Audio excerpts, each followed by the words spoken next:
So last video में हमने क्या पढ़ा था, लिस्ट के बारे में, कि हम लिस्ट किस तरीके से बना सकते हैं, कंपोनेंट की या JSX की, और उस लिस्ट को कैसे मैं रेंडर कर सकता हूँ ब्राउजर पे, वो हमने देखा।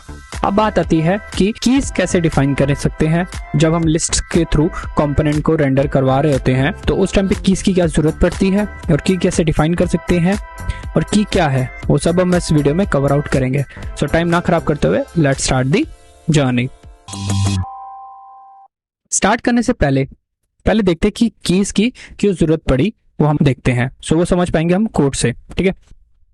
सो जैसे ये कोड आपने देखा था जो हमने लिस्ट का बनाया था, कि क्या किया था कि एक लिस्ट में नंबर से और उसको हमने मैप के थ्रू मल्टीपल कंपोनेंट बना दिए और उन कंपोनेंट को मैंने रेंडर कर दिया था, राइट। एक चीज और बताता हूँ, यहाँ पे ये लिस्ट में आ रहा होगा डेटा, राइट, जिसके अंदर मल्टीपल कंपोनेंट होंगे। अगर मैं यहाँ पर एरे के रूप में या लिस्ट के रूप में कंपोनेंट्स को रखता हूँ तो रिएक्ट ऑटोमेटिकली उस लिस्ट को स्प्रेड कर देता है, यानी कि खोल देता है, एंड खोलते ही वो automatically line by line show होना स्टार्ट हो जाते हैं। सो इस तरीके से वो खुद ही स्प्रेड, मतलब कि रिएक्ट खुद ही स्प्रेड कर देता है लिस्ट को, राइट। तो ये तरीका होता है कि लिस्ट अपने जो कंपोनेंट होते हैं, सॉरी जो रिएक्ट है, जो लिस्ट के अंदर कंपोनेंट होते हैं स्प्रेड करके और उसे रेंडर कर देता है ब्राउजर पे, राइट। अब बात आती है कि कीज की जरूरत क्यों पड़ी, तो मैं वो समझाता हूँ क्यों जरूरत पड़ी। सो जैसे मैं अगर यहाँ पे कंसोल खोलता हूँ, ठीक है, और कंसोल के अंदर वार्निंग का एक मैसेज आ रहा है, ठीक है। वो मैसेज बता रहा है कि each child in a list should have a unique की प्रॉप, यानी कि जितने भी लिस्ट के अंदर हम चाइल्ड बना रखे हैं, यानी कि कंपोनेंट या JSX हैं, उनके अंदर हमें की प्रॉप डिफाइन करना ही पड़ेगा, वो भी यूनिक, क्योंकि वो जरूरी होती है परफॉर्मेंस वाइज देखी जाए। रिएक्ट जब लिस्ट के अंदर जो भी कंपोनेंट है रेंडर करता है तो वो की के थ्रू उन्हें जल्दी आइडेंटिफाई कर लेता है, राइट। अगर मुझे कोई चीज अपडेट करनी है तो वो पहले देखता है अच्छा की इस वाली की में अपडेट हुआ है, तो उस वाली की में जाकर उस कंपोनेंट को अपडेट करता है, तो यहाँ पे परफॉर्मेंस बहुत अच्छी हो जाती है, ठीक है। तो की हमें इसलिए डिफाइन करनी पड़ती है, ओके। बट वाई की क्या जरूरत है? Key helps React identify which item have change, are added और are removed. Key should be given to elements inside the array to give the element a stable identity. जैसे मैंने अभी बताया, जो अगर लिस्ट के अंदर एलिमेंट है और उस एलिमेंट को मुझे अपडेट करना है या एडिट करना है या रिमूव करना है, ठीक है, तो मैं क्या कर सकता हूँ? अगर मैं की यूज ना करता तो रिएक्ट क्या करेगा, हर एक में जाएगा, वहां पे वो मैच करेगा, अच्छा वैल्यू ये सेम है, तब जाके उसमें वो चेंज करेगा, ठीक है। बट अगर मैंने उससे कोई एक आइडेंटिटी दे दी, कोई नंबर दे दिया, ठीक है, और वो नंबर्स जितने भी दिए हैं सब एलिमेंट को, वो नंबर रिएक्ट को पता है। मैंने बोला एक एलिमेंट है पर्सन ए, उसकी आईडी है ABC, ठीक है, और उस ABC में अपडेट कर दो, तो वो हर एलिमेंट में नहीं जाएगा, वो चेक करेगा ABC कहाँ है, अच्छा ABC ये मिला, देन वो चेंज कर देगा। तो यहाँ पे वो जो आइडेंटिफाई करने का प्रोसेस है वो स्टेबल हो जाता है, यानी कि फास्ट हो जाता है, परफॉर्मेंस बहुत अच्छी हो जाती है की के थ्रू। तो इसलिए हम की का यूज करते हैं। इसको एग्जाम्पल के थ्रू समझते हैं। जैसे मैंने बोला कि की एंड कॉम्पोनेंट है, ठीक है, यानी एलिमेंट भी बोल सकते हैं इसे। 3 मैंने कॉम्पोनेंट बनाए, यानी कि एलिमेंट बनाए, पर्सन A, पर्सन 2, पर्सन 3। अब मुझे पर्सन A में चेंज करना है, तो अगर मैं की ना डिफाइन करता तो मुझे पूरा लूप में चेक करना पड़ता, यानी पूरी लिस्ट में चेक करना पर्सन A कहाँ है, एंड देन उसमें जाके फिर अपडेट करता, ठीक है। बट अगर मैंने की डिफाइन कर दी, जैसे कि पर्सन 1 की ABE, पर्सन 2 की BMR, पर्सन 3 की CAQ, तो अब क्या होगा, अब पर्सन A को नहीं ढूंढेगा, वो ढूंढेगा ABE को, और ABE बहुत इजीली तरीके से मिल जाएगी और वो फास्ट होगी ढूंढने में। तो इससे परफॉर्मेंस जो है रिएक्ट की रेंडर करने की लिस्ट को अच्छी हो जाती है। अगर उसमें अपडेट भी करना वो भी बहुत फास्टली हो जाएगी, तो इसलिए हम की का यूज करते हैं, ठीक है। अब एग्जांपल को देखो, अब मुझे इसके अंदर की डिफाइन करनी है, यानी कि की को लिखना है, तो कैसे लिख सकता हूँ? बहुत ईजी है, प्रॉप की तरह यूज करना होगा इसे।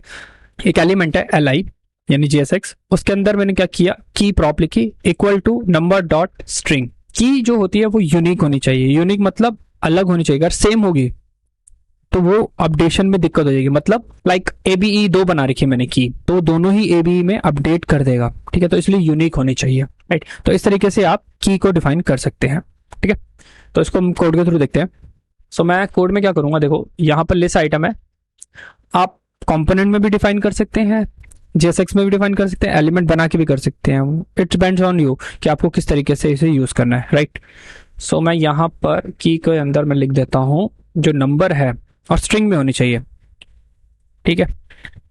तो ये स्ट्रिंग में, अब एरर देखते हो, हटा नहीं हटा वो देखते हैं। तो इसको रिफ्रेश किया, हट गया, यानी कि जो वार्निंग आ रही थी आपकी वो वार्निंग अब हट चुकी है। तो इस तरीके से आप की यूज कर सकते हैं रिएक्ट के अंदर फॉर लिस्ट, और इससे परफॉर्मेंस बहुत अच्छी हो जाएगी। फाइंड, अपडेट या डिलीट करने की जो भी आप प्रोसेस करना चाहते हो लिस्ट के अंदर वो बहुत ईजिली हो जाएगा। ठीक है, अब आती है कि बेस्ट वे क्या है, यानी कि सबसे अच्छा तरीका क्या है की को लिखने का। तो बेस्ट वे जो है वो ये होता है कि आप आईडीज बना लो। मतलब जैसे मैं एग्जांपल के तौर समझाता हूँ, टूडूज बनाया है और इस टूडूज के अंदर मैंने आईडी लिख रखी है एंड टेक्स्ट लिख रखा है, जस्ट लाइक यूनिक आईडी। ठीक है, एक तरह का आईडी हो सकती है जो भी आप यूनिकली डिफाइन कर सकते हैं। ठीक है, फिर उसको मैंने एज अ की के अंदर आईडी पास कर दिया। ठीक है, तो यूनिकली अगर मान लो अगर फ्यूचर में आप बैकएंड में काम करते हैं, बैकएंड से कनेक्टिविटी करते हैं, ठीक है, और बैकएंड से कोई डेटा आ रहा है आपके पास, तो उसके अंदर आईडी भी हो सकती है, उस आईडी को एज अ की भी यूज कर सकते हो। ठीक है, अब आता है कि अगर आपके पास आईडी नहीं है तब, मतलब मेरे पास आईडी नहीं है सिर्फ डेटा आ रहा है, तब क्या कर सकता हूँ। तो उसका एक सिंपल तरीका है इंडेक्स यूज कर लो। इंडेक्स, अब वो कैसे डिफाइन कर सकते हो बताता हूँ आपको। तो जैसे मैं देखो यहाँ पे मैंने इसके अंदर आईडी नहीं है, हटा दी मैंने। ठीक है, अब मैं कैसे आईडी डिफाइन कर सकता हूँ, यानी की डिफाइन कर सकता हूँ। तो उसका सिंपल तरीका है, जब आप मैप यूज करते हो तो उसके अंदर second argument as a index आप भेज सकते हैं, और उस इंडेक्स को आप एज अ की यूज कर सकते हैं। और इंडेक्स की शुरुआती वैल्यू जो होती है वो 0 से स्टार्ट होती है, और जितना लूप है यानी कि जितना मैप चलेगा उतने तक वो वैल्यू जाएगी। यानी कि जैसे सपोज करो 3 वैल्यू है तो उसकी आईडी स्टार्ट होगी 0 1 2, राइट, और उस आईडी को, उस इंडेक्स को आप एज अ की यूज कर सकते हैं। ठीक है, तो इस तरीके से अगर आपके पास आईडी नहीं है तो आप इंडेक्स भी यूज कर सकते हैं। बट इंडेक्स के अंदर एक छोटी सी प्रॉब्लम है कि वो ये कि जब आप इंडेक्स को यूज कर रहे हो तो ये यूनिक नहीं बन पाती। मतलब मैं अभी समझाता हूँ एग्जाम्पल के थ्रू। मान लीजिए आपके पास इंडेक्स है और डेटा है, ठीक है, तो ये मैंने इंडेक्स एंड कंपोनेंट यानी कि डेटा मैंने लिख दिया नंबर 1 नंबर 2 नंबर 3, ठीक है, और इंडेक्स होगा 0 1 2। ठीक है, अब सपोज करो मैंने कहा रिएक्ट को कहा कि नंबर 2 को डिलीट कर दो, तो वो डिलीट कर देगा। बट एक्चुअल में होगा क्या, वो डिलीट करते ही नंबर 3 की इंडेक्स चेंज कर देगा 1।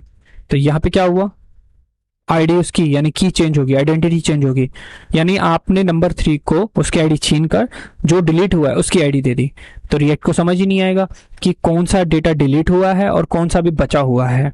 तो यहाँ पे एम्बिग्यूटी आ जाएगी, यानी कि प्रॉब्लम, यानी कि कंफ्यूजन पैदा हो जाएगी। ठीक है, सो इस चीज को देखते हुए इंडेक्स को आप कम से कम यूज करो। ठीक है, बट कब यूज कर सकते हैं, when use the index as a key. मैं कब यूज कर सकता हूँ, तो सिंपल है, जब आपका स्टैटिक वैल्यू है, मतलब आपको कुछ भी नहीं करना, बस सिर्फ शो करनी है, रेंडर करनी है, तो तब जाके आप इंडेक्स को एज अ यूज कर सकते हो की। ठीक है, जब आपके पास बिल्कुल भी आईडी नहीं है बट मुझे देनी है क्योंकि एरर मैंने भी दिखाया था, वार्निंग आ रही थी, तो मुझे आईडीज देनी है, तो इसलिए आप उसके अंदर इंडेक्स यूज कर सकते हैं। मतलब यूज कर सकते हैं जब आपको रीऑर्डर नहीं करना या फिल्टर नहीं करना, कुछ भी नहीं करना, सिर्फ शो ही कराना है। ठीक है, तो उस टाइम पे आप इंडेक्स को एज अ की यूज कर सकते हैं। सो आज हमने क्या क्या कवर आउट किया, आज हमने कवर आउट किया कि लिस्ट के अंदर की कैसे मैं डिफाइन कर सकता हूँ, उसकी जरूरत क्या है, ठीक है, और वो किस तरीके से यूज हो सकती है रिएक्ट के अंदर। फिर मैंने देखा कि इंडेक्स को यूज करके मैं एज अ की डिफाइन कर सकता हूँ, और कब कब यूज करनी चाहिए इंडेक्स वो हमने पढ़ा। सो आज के लिए इतना था इस वीडियो में। So like subscribe share and bell icon पर जरूर क्लिक कर दीजिएगा। अगर आपको कोई क्वेरी है तो आप मुझे कमेंट भी कर सकते हैं। सो मिलते हैं नेक्स्ट वीडियो में, तब तक के लिए नई चीज सीखते रहिए एंड बढ़ते रहिए।